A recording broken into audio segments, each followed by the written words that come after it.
Hey everybody, there was a request to look at a particular problem, so here it comes. All right, the problem is this. It's to do with the derivative of an inverse function. So if f of x is a particular function, in this case 2x cubed plus 3x squared plus 7x plus 4, find the derivative of the inverse function at a particular input, in this case a equals 4, using this formula. This formula is a formula that's in the book that we did not emphasize in class because ultimately I don't think it's that particularly important. It really is just sort of a plugging in formula with some confusing looking notation attached to it. But by request, let's unpack that notation a little bit and try to understand what's going on here.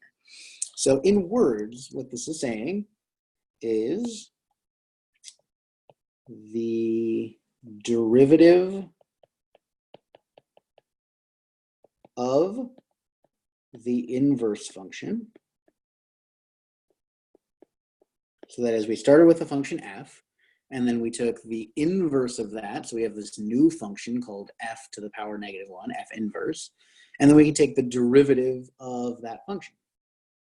And we want to evaluate that derivative at a particular input a. So the derivative of the inverse of f at a, well, all this thing on the right is really saying is that it is 1 over the derivative of f.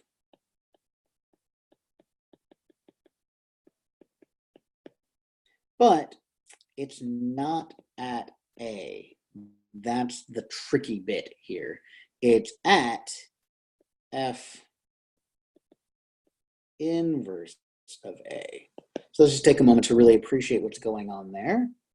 We can remember, think of sort of a function as taking things from the domain, and in this case real numbers, but I'll draw it schematically using this, into something that I once called the codomain.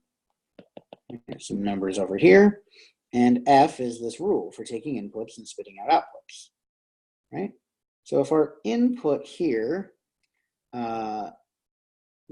goes to some other output over there, well, then the inverse function does the opposite of that. The inverse function takes things from over here and sends them back over there.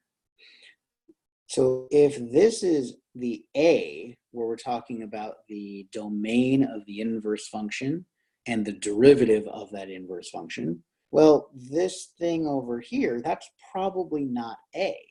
That is the thing that gets sent to a by f, or better, that f inverse, that f inverse, that's the place where f inverse sends a. So all this formula is saying is that if you want the derivative of the inverse, it really is 1 over the derivative of f, but instead of looking at the a that you started with here on the left, you have to look at f inverse of a, that is the place in the original function that corresponds to that a in the codomain. Okay, so then let's look at this particular example.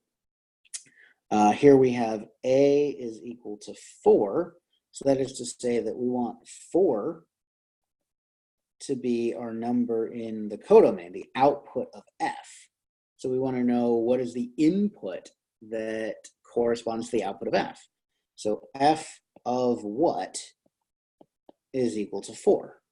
Well, we have f of x is equal to 2x cubed plus 3x squared plus 7x plus 4, and we want to know when that is equal to 4.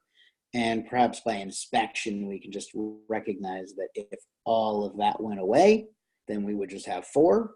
So we observe that yes, f of 0 is equal to 4.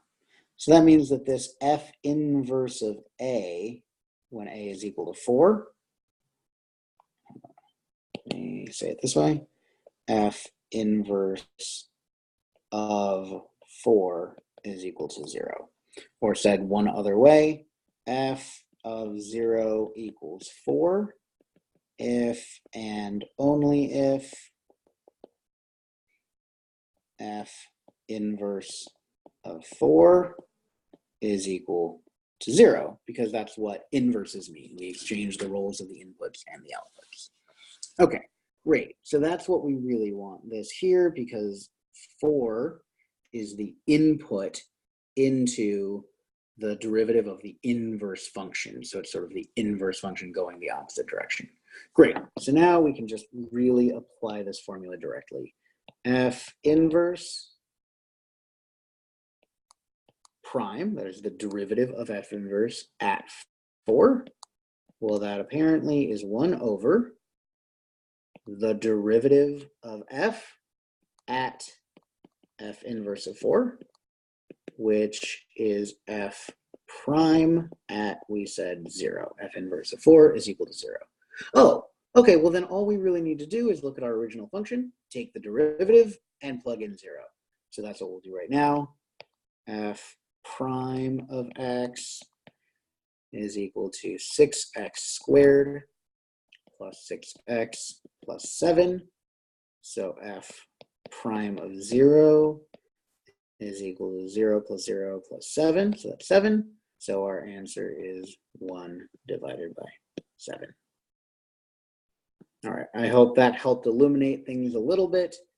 Please feel free to follow up with further questions, and hopefully you guys find these video examples helpful.